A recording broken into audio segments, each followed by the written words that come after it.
Awesome. Okay, so let's kick things off. What's your name? Where are you from? I'm Nikki. I'm from Sydney, Australia. Yeah, perfect. Very great things. Yeah, it's good fun. Best good beach. Hell yeah. And yeah, what jobs do you do that allows you to work remotely? So I run my own business. It's an online coding school for kids. So we teach 8 to 12-year-old kids how to program computers using Minecraft. Wow. And then we run live lessons by video conference. That's awesome. Yeah. Very cool. Yeah, it's good fun. What's the name of it? It's called Codemakers. Ooh. It's codemakers.com.au. Okay, yeah. Shoot time. So advertise. Yeah. There we go. Yeah. Nice. And like in the last year, have you been traveling all over the place, or No. what's your like schedule been like? No, not really that much. So I was in Sydney last year, and then I went to Thailand for a while, and then I got a government grant in Queensland in Australia, which is in the northern area of Australia, to move there for 6 months. And so I moved there, and then when that was over, I was like, let's come to Medellin. I've got a friend here who has a place, so I thought I'd crash with him for 6 months. Wow, that's awesome. Yeah. Picked the right spot. Megan's awesome. That's great. He's been trying to get me to come over for ages. But, I finally kind of had a period of time where I didn't have to be in Australia, because a lot of our customers are in Australia at the moment, but we're about to launch it in the US soon. So I thought it'd be cool to be on a US time zone. Definitely. Yeah. Very cool. And out of curiosity, how do you come up with your idea? So I ran a startup when I was 18 that I started, took that to the US and kind of grew it there, and saw that it's a massive growth industry. There's a lot of kids that want to learn how to program, and there's not really, I think, a great solution for it yet. So I think a lot of that will come, and I'm doing my bit for the next generation. Plus, it's a lot of fun. We basically get paid to blow stuff up in Minecraft with kids. That's awesome. Using code and teach them cool stuff and have fun with them. So yeah, I used to teach them remotely when I first started the business, and now I have teachers who do that. So I kind of more do the higher level stuff. Wow. Yeah. Very cool. And what's life been like? What were some of the positives and negatives of being a remote worker? Positives are, I guess I'm a brand of remote worker where I'm running my own business, I'm working pretty hard, and it's a lot of grind anyway. Like, it's not this 4-hour work week type thing. And so part of the reason I work remotely is because I find it's like great to get out of your comfort zone or to go to a new location, and just, you're going to be grinding anyway, you may as well do it somewhere with like different people and environments and things to see and all that kind of stuff. So that's why I do it. But I think, I don't know, it's variety, keeps life a bit exciting. I'm not traveling to a new place every 2 weeks like some people. Like, I'll go somewhere and then I want to get settled and make some friends and get the gym and healthy food, like all that kind of stuff. Stability. Yeah, the stability. I need the stability, or I'm just very unproductive. Yeah. But once you get that sorted, I think it's a really nice lifestyle, and then you can move on, I guess, when you get a bit bored. So that's really cool. But I think some of the cons are, I think a lot of the people you meet, they're usually there transiently, so it can be hard to kind of, from a social perspective, like make friends that are there for a long period of time, because most people are passing through, which also means you can catch them other places in the world. But if you're staying put, you're going to meet a lot of people, but they're going to usually pass through in a few weeks sometimes, or a few months. So from that point of view, it can be, I think, a little bit difficult, but I don't mind that too much. No, that makes sense. But also, like, I go back to Australia a lot, so I'm not permanently in a backpack. Like, I still have my place in Australia. I'm just kind of, I'll come here for 6 months and do this. And to be honest, I think the lifestyle is like what you get for the amount of money compared to Australia is very expensive.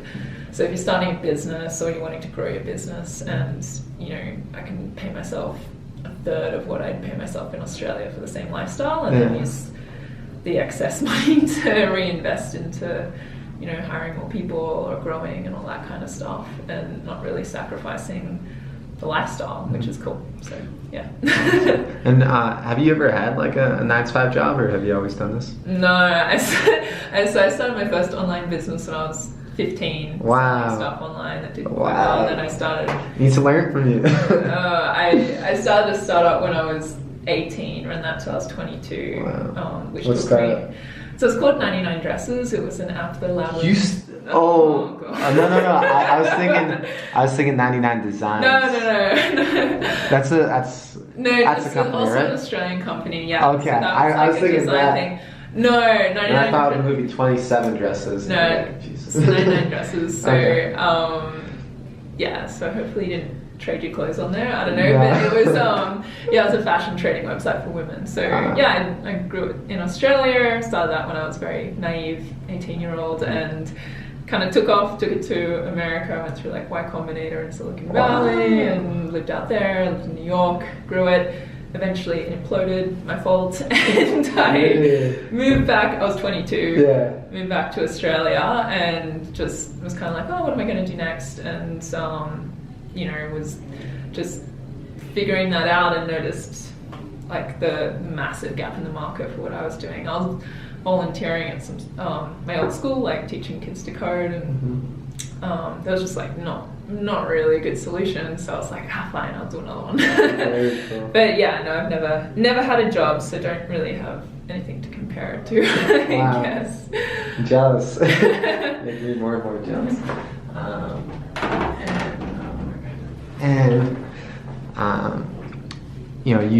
So you're like an entrepreneur. Have you met any other fascinating people along your travels? Yeah, I mean, Like- you meet I think the kind of people that the lifestyle attracts are inherently interesting. Like, they want to get out of their comfort zone, try new things. They like variety, adventure, all that kind of stuff. Like, so it's kind of self-selecting in that if you're gonna, sell off everything, or even not even sell off everything, but just kind of dip your toe in the water, usually you find open-minded, interesting people. So, yeah, I mean, I also know a lot of people at home that aren't nomads that are also, some people do value the stability or they want to grow their relationships or whatever, and it just depends on what people value at the time. And a lot of interesting people. And you travel all the time. Any big highlights you have from the past year? Just like a really memorable experience or anything? Crazy moment, crazy person, doesn't matter. I don't know. I think it's a lot of Awesome the little things. Just where I'm staying now is my friend's bought a 5-bedroom penthouse a few years ago in Poblado around here, and he has a beautiful terrazza overlooking the whole city, and just sitting up there having drinks and chilling, and like catching up with him after 3 years was really nice, and being able to do that. Or even when I was where I was staying before I met it, Najeen was Brisbane in Australia, so it's not my home city. But moving there and living there for 6 months in a great place with awesome people, and it was just chill and cool, and I really enjoyed it. So we had a lot of parties, had a lot of fun, and very cool. a lot of work. And so, I mean, I'm just the kind of person that I get very antsy unless there's like, if something feels a bit monotonous or like a little too comfortable, I'm like, okay, it's time to move on. So I mean, a lot of little things. But like I said, like I'm not really in experience mode where I'm kind of going out every weekend. Like last weekend I was working all weekend, and I'll catch up with people and meet new people. I had a really good experience a few weeks ago. I met a guy in a cafe. We started talking, and he was here entertaining some clients. He was from Brazil or something, and so we went out with these clients, and we went out dancing till the sun came up, and all these, and they didn't speak my Spanish is so terrible. Different than an American business meeting. Yeah, no, it was great. That's like awesome. that's how they do business here. It's like they went salsa dancing, and so they kind of taught, the clients were like teaching me the salsa dancing, and they didn't speak English, and so it was kind of fun because at the time my Spanish was very bad. At the moment I do an hour with a tutor every morning, and Wow. I'm trying to improve while I'm here. If I'm here for 6 months, so yeah, we went out dancing and like lasted all night, and we got lost in the car on the way to places, and just like it was just really fun. Sounds awesome. Great people. Yeah. Wow, such an active lifestyle. That's dope. That's sick. It breaks up the monotony of just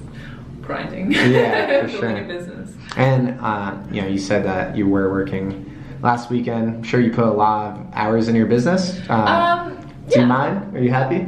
Yeah. Good time? Yeah. No, I mean it's good. It's I don't know, my little creative project. I get to work with awesome people. I have a great team, so that's really fun. And some weeks are more productive than others. Yeah. Like that's if I'm traveling around or doing things, like I get nothing done. So it's just like a write-off. But then like I was living in Thailand last year, and part of the reason I went there was because I just rented an apartment, rented my own office, bought a bicycle, and I just put my head down, worked, and I didn't know anyone. Chiang Mai, Bangkok? I was in Chiang Mai, Yes. yeah. I So love Chiang Mai. yeah, Chiang Mai is great, and it's just convenient. It's nice.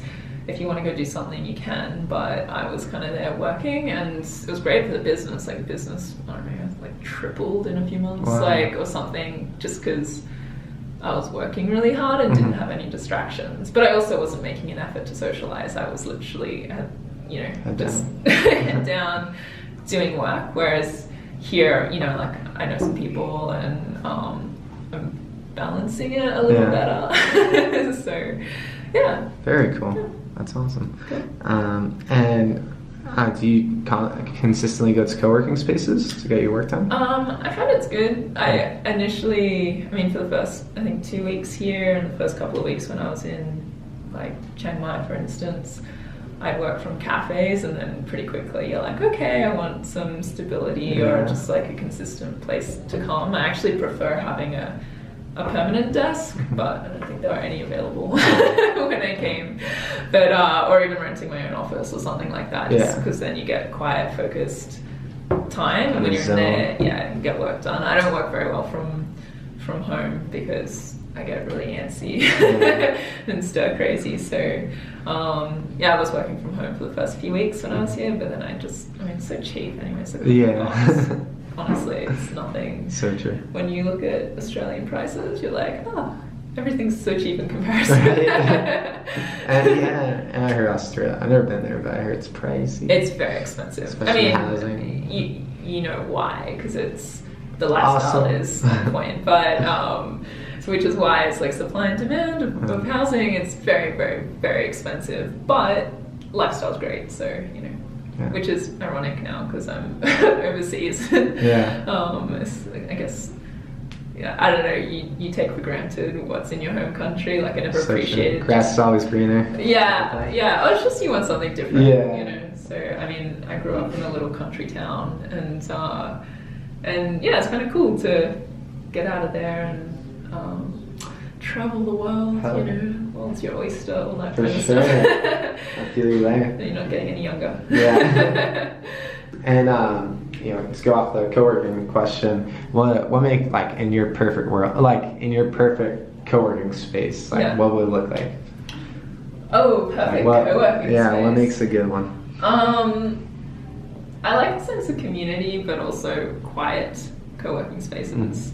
Like when I was staying in Brisbane, I think when I'd go into the co-working spaces, I loved going there because all my friends were there, really good friends, but I didn't get that much work done in comparison to when you go there and the culture is just quiet and people are there to get stuff done, and there's separate places for socializing. And so the one I was at in Chiang Mai did that really well, and so I was very productive. But also I personally like having my own little office space so I can zone out. So I think that's really cool. The best co-working space would have big monitors to rent. Yeah. Because as a nomad, you don't want to carry that around. I have a portable second monitor that's like under 1 kilo, but it's not like a big one. And I think it would be great for these co-working spaces to, you know, be able to pay a bit extra and to be able to rent a monitor. That'd be sweet. Awesome. But yeah, I don't know, cool people, a bit of community, but quiet and yeah, nice space. So I mean, I think Selena's pretty good. They're doing a good job. Yeah. Let's go a little bit more into that. Like Selena's, it's kind of a new concept, co-living, co-working. What are your thoughts on like this co-working space? Like, what are some things that does right, some things that could improve on? I mean, I've been here a couple of weeks now. I think. I don't know. I think it's pretty good, to be honest. I would love it if there was maybe some more dedicated desks so I could get one. But I mean, it looks pretty good. It's generally pretty quiet. Some days it can get a bit noisy. Yeah. I think just from a cultural point of view, kind of enforcing this is quiet area. If you want to talk, like go over there. Yeah. Which is hard. That's super hard to do. But that's cool. I mean, the space is cool. It's nice that they have, you know, pretty reasonably priced food just out the door, so you can do all of that. I don't really have any complaints. I don't know. Yeah, that's good. That's solid. I think it's nice. It's a nice environment. It's a little more. I don't know. It's a good size as well. It's not like massive, which is cool. Yeah. Do you have any advice for potential digital nomads that are trying to start a business or a blog, app, whatever? Just about the lifestyle, like what they're in for. Lifestyle. I always feel really weird with the label like digital nomad, because I don't feel like I work remotely and I like to. I very deliberately designed my business so I don't have to physically be anywhere. Because in my last business, it was an online business, but I did, you know, like we had like an office, I had staff, all that kind of stuff. And so this one, I'm like, like remote from the start. And so I think a really good exercise is to, I don't know, just like sit down, figure out what you value. And if you do start a business, make sure that it actually aligns with what you want, rather than being, this is a great idea, and then just blindly like running into it, which tends to be what a lot of people do. Like when I started my business, I was very, very specific about what criteria it had to fit, and I mean, I'm lucky that my business fit everything perfectly, but including the whole requirement of being able to work remotely. But I also think like don't be under the illusion when you're starting something that's just going to like happen very quickly. Like it's not a 4-hour work week. Like it takes a lot of time and effort. And you know, for me, before I could go remote, I had to do a lot of stuff on the ground with customers in person, and there's nothing that can replace that. So I wasn't remote for the first maybe like 9 months or so. And then I deliberately like got it to the point where I didn't have to be doing that, and I was able to transition everything online, and was very deliberate about like a game plan for that. So I think, I don't know what you want, and then go and but be very specific about it, or you might end up, you know, thinking you've created this great lifestyle when really you've just got yourself into a business where you have to physically be somewhere or physically do something, or it locks you in and then you can't do what you want to do. That was awesome. Cool. And one last question, doesn't really pertain to you, but I'm going to ask it anyway. You know, you've been doing the remote working thing. Do you want to continue doing this, or like in the future, can you envision yourself at a desk doing the 9 to 5? No. Look, I mean, I'm 26 at the moment. I first lived overseas when I moved to America. I think I was 19 or 20. So I've lived different places, experienced different cultures, figured out what I like and don't like. I would totally do this until probably until I get to the point where, you know, I want to like settle down, have a relationship, be stable, all that kind of stuff. But I don't know. I like having the outlook that the world is my oyster. You can go and explore it. It's a giant playground, and I'm in a very privileged position that I can take advantage of that. Whereas I think a lot of people maybe aren't, or they're born into circumstances where they can't do that.